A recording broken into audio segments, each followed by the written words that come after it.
दोस्तों, श्रीलंका के खिलाफ खेले गए सीरीज के तीसरे टी20 मुकाबले में भारतीय टीम के बल्लेबाजों के पूरी तरह से फ्लॉप साबित होने के बाद भारतीय टीम के गेंदबाजों ने मचाया तहलका। जहां टीम इंडिया के स्पिन गेंदबाज रवि बिश्नोई ने घातक तूफानी गेंदबाजी से श्रीलंकाई बल्लेबाजों की तोड़ी कमर और टीम इंडिया को तीसरे और अंतिम टी20 मुकाबले में हैट्रिक विकेट लेकर रचा इतिहास और पलटा पूरा हारा हुआ मैच। नमस्कार दोस्तों, स्वागत है आपके अपने खूबसूरत से क्रिकेट चैनल क्रिक अबोबो में। दोस्तों, इस वीडियो में हम आपको भारत और श्रीलंका के बीच पल्लेकेले में खेले गए सीरीज के तीसरे और अंतिम टी20 मुकाबले की पूरी रोमांचक हाईलाइट आपको परोसने वाले हैं। लेकिन दोस्तों, वीडियो में आगे बढ़ने से पहले अगर आप भी सूर्य कुमार यादव को एक बेहतरीन कप्तान मानते हैं तो इस वीडियो को एक लाइक और चैनल को सब्सक्राइब करना बिल्कुल भी ना भूलिए। तो दोस्तों, तीसरे टी20 मुकाबले में टॉस जीतकर भारतीय टीम के खाते में पहले बल्लेबाजी आई थी, जहां पर श्रीलंका के लिए पहले ओवर की गेंदबाजी करने आते नए तेज गेंदबाज विक्रम सिंघे, जहां पर कसी हुई गेंदबाजी देखने को मिलती है और 3 सिंगल की मदद से मात्र 3 ही रन खर्च करते हैं।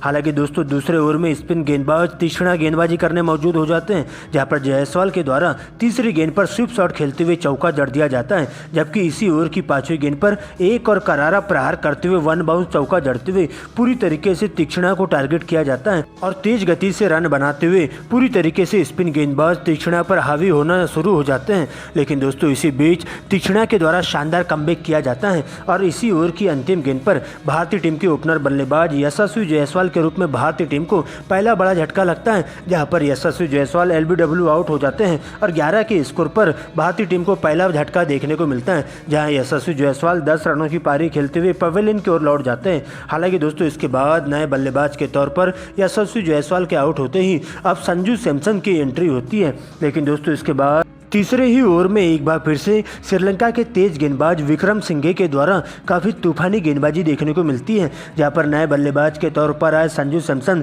एक बार फिर से पूरी तरीके से भारतीय फैंस को निराश करते हुए बिना खाता खोले ही कैच आउट हो जाते हैं और इस प्रकार से 5वीं गेंद पर कैच आउट होते हैं और बिना खाता खोले ही उन्हें भी पवेलियन की ओर लौटना पड़ता है और 12 के स्कोर पर भारतीय टीम के 2 बल्लेबाज विकेट खो देते हैं। लेकिन दोस्तों, इसके बाद नए बल्लेबाज के तौर पर रिंकू सिंह को चौथे नंबर पर खेलने का मौका दिया जाता है। लेकिन इसके बाद तो रिंकू सिंह भी जल्दबाजी कर बैठते हैं और अगले ही ओवर में तीक्ष्ण रिंकू सिंह को 1 रन बनाकर पथिराना के हाथों कैच आउट करवा देते हैं और 14 के स्कोर पर ही भारतीय टीम को तीसरा बड़ा झटका लगता है, जहां पर भारतीय टीम का टॉप ऑर्डर बल्लेबाज पूरी तरीके से ताश के पत्तों की तरह ढहते हुए चला जाता है और रिंकू सिंह भी गलत शॉट खेलते हुए मात्र 1 रन बनाकर ही डगआउट की ओर लौट जाते हैं। हालांकि दोस्तों, इसके बाद नए बल्लेबाज के तौर पर कप्तान सूर्य कुमार यादव की एंट्री होती है, जहां पर सूर्य कुमार यादव आते ही एक करारा प्रहार करते हुए चौका जड़ देते हैं और देखते देखते शुभमन गिल के साथ आगे का मोर्चा संभालते हुए तेजी से रन बटोरना शुरू करते हैं। लेकिन इसी बीच 6वें ओवर में भारतीय टीम को सूर्य कुमार यादव के रूप में 8वां झटका लगता है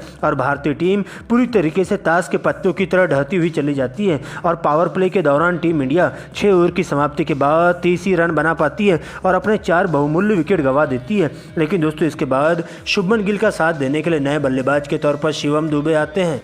लेकिन 90वें ओवर में शिवम दुबे भी 13 रन बनाकर विकेटकीपर के हाथों कैच आउट हो जाते हैं और 53 रनों पर ही भारतीय टीम को 5वां बड़ा झटका देखने को मिलता है। इसके बाद रियान पराग की एंट्री होती है और शुभमन गिल के साथ मिलकर आगे का मोर्चा संभालते हुए सिंगल डबल के साथ ही टीम इंडिया के स्कोर को आगे बढ़ाने की कोशिश करते हैं, जहाँ पर दोनों ही बल्लेबाज बेहतरीन तालमेल के साथ बल्लेबाजी करते हुए श्रीलंकाई गेंदबाजों के धागे खोलना शुरू कर देते हैं। जहाँ पर दोस्तों 10वें ओवर की गेंदबाजी सौंपी जाती है हसरंगा के हाथों में और काफ़ी कसी हुई गेंदबाजी हसरंगा के द्वारा देखने को मिलती है और दोनों ही बल्लेबाजों को खासा परेशान करते हुए मात्र 6 सिंगल रन देते हैं। लेकिन दोस्तों, इसके बाद दोनों ही बल्लेबाज बेहतरीन तालमेल के साथ लगातार स्ट्राइक रोटेट करने का काम करते हैं और सिंगल डबल के साथ ही टीम इंडिया के स्कोर को आगे बढ़ाते हैं, जहां पर दोनों ही बल्लेबाजों के द्वारा कमजोर गेंदों को सीधा सीमा रेखा के बाहर पहुंचाने का काम किया जाता है, जहां पर एक बार फिर से रियान पराग के द्वारा चौके छक्कों की झड़ी देखने को मिलती है और 12वें ओवर में हसरंगा को टारगेट किया जाता है। जबकि दोस्तों, तीसरी गेंद पर रियान पराग एक जोरदार प्रहार करते हुए चौका जड़ देते हैं। तो ये दोस्तों, हसरंगा के एक ही ओवर में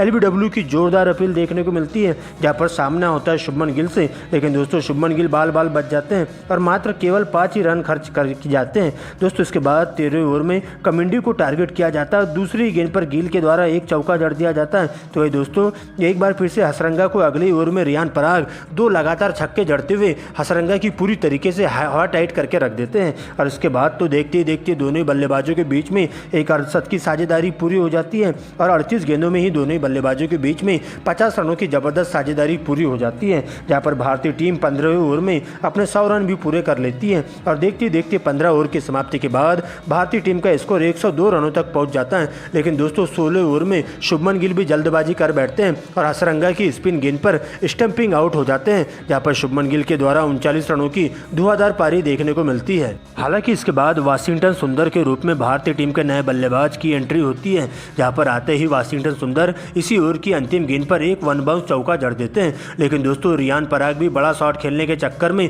इसी ओवर की अंतिम गेंद पर सीमा रेखा के पास कैच आउट हो जाते हैं और भारतीय टीम को 105 के स्कोर पर ही 7वां बड़ा झटका देखने को मिलता है, जहां रियान पराग 26 रनों की ताबड़तोड़ पारी खेलते हुए पवेलियन की ओर लौट जाते हैं। जिसके बाद वाशिंगटन सुंदर और रवि बिश्नोई के साथ अंतिम के ओवरों में चौके छक्कों की झड़ी देखने को मिलती है, जहां पर वाशिंगटन सुंदर बेहतरीन तूफानी अंदाज में बल्लेबाजी करते हुए श्रीलंका के स्पिन गेंदबाजों के धागे खुलना शुरू कर देते हैं और भारतीय टीम को एक सम्मानजनक स्कोर की ओर ले जाने की कोशिश करते हैं, जहां पर दोनों ही बल्लेबाज इसी अंदाज में आगे भी बल्लेबाजी करते हुए कमजोर गेंदों को सीधा दर्शक दीर्घा के बाहर पहुंचाने का काम करते हैं, जहां पर एक बार फिर से वाशिंगटन सुंदर बैक टू बैक 2 लगातार चौके जड़ते हुए रिवर्स स्वीप खेल लेते हैं। लेकिन तीक्ष्णा की गेंद पर एक और रिवर्स स्वीप खेलने के चक्कर में वाशिंगटन सुंदर 25 रनों की पारी खेलते हुए क्लीन बोल्ड हो जाते हैं और भारतीय टीम को लगने वाला 7वां झटका होता है। दोस्तों इसके बाद तो भारतीय टीम का कोई भी बल्लेबाज टिककर बल्लेबाजी नहीं कर पाता है और 20 ओवर की समाप्ति के बाद टीम इंडिया 9 विकेट खोकर 137 रन ही बना पाती है।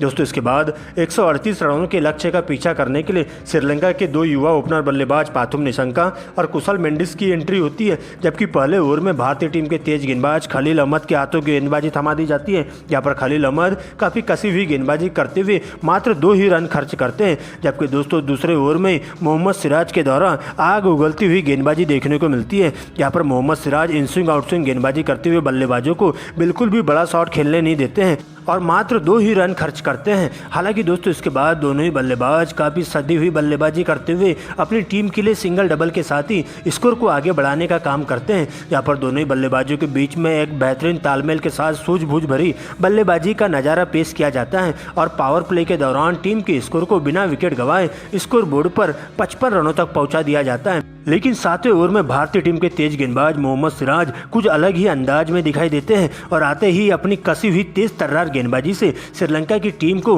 लगातार 2 गेंदों में 2 झटके दे देते हैं, जहां पर दोस्तों पाथुम निशंका को 25 रनों की पारी खेलते हुए कैच आउट करवा दिया जाता है। जिसके बाद नए बल्लेबाज कुशल परेरा आते हैं, लेकिन दोस्तों अगली ही गेंद पर उन्हें भी कैच आउट करवा दिया जाता है और इस प्रकार से श्रीलंका के बल्लेबाज ताश के पत्तों की तरह ढहते हुए चले जाते हैं। लेकिन दोस्तों इसके बाद 10वें ओवर में रवि बिश्नोई के द्वारा घातक गेंदबाजी देखने को मिलती है, जहां रवि बिश्नोई अपने फिरकी के माया जाल में फंसाते हुए सबसे पहले कुशल मेंडिस को 18 के स्कोर पर कैच आउट करवा देते हैं। तो भाई दोस्तों इसी ओवर की अंतिम गेंद पर बड़ा शॉट खेलने के चक्कर में कप्तान असलंका भी सीमा रेखा के पास कैच आउट हो जाते हैं, जहां उनके द्वारा मात्र 4 ही रनों का योगदान दिया जाता है। हालांकि दोस्तों इसके बाद भारतीय टीम के तेज गेंदबाज और स्पिन गेंदबाज मिलकर लगातार अंतराल में विकेट लेना शुरू कर देते हैं, जहां पर 12वें ओवर में एक बार फिर से भारतीय टीम के तेज गेंदबाज खलील अहमद आते हैं और LBW आउट कर देते हैं दासुन सनाका को। तो भाई दोस्तों अगले ही ओवर में फिर से रवि बिश्नोई 3 गेंदों में 3 विकेट लेकर श्रीलंकाई बल्लेबाजों की पूरी तरीके से कमर तोड़ के रख देते हैं,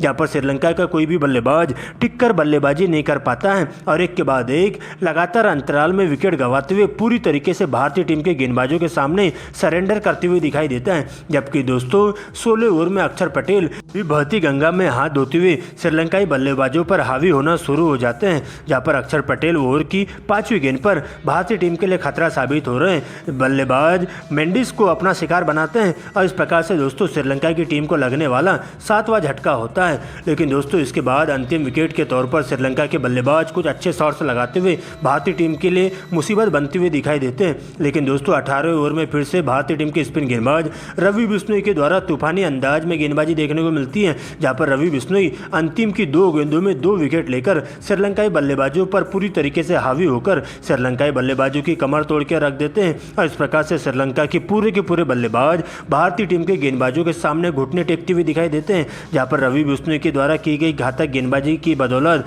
श्रीलंका के बल्लेबाज ताश के पत्तों की तरह ढहते हुए चले जाते हैं और एक के बाद एक लगातार अंतराल में विकेट गंवाते हुए पूरी तरीके से सरेंडर करते हुए भारतीय टीम के सामने घुटने टेकते हुए दिखाई देते हैं। इस प्रकार से श्रीलंका की टीम मात्र 120 रनों पर ही ऑल आउट हो जाती है और टीम इंडिया तीसरे T20 मुकाबले को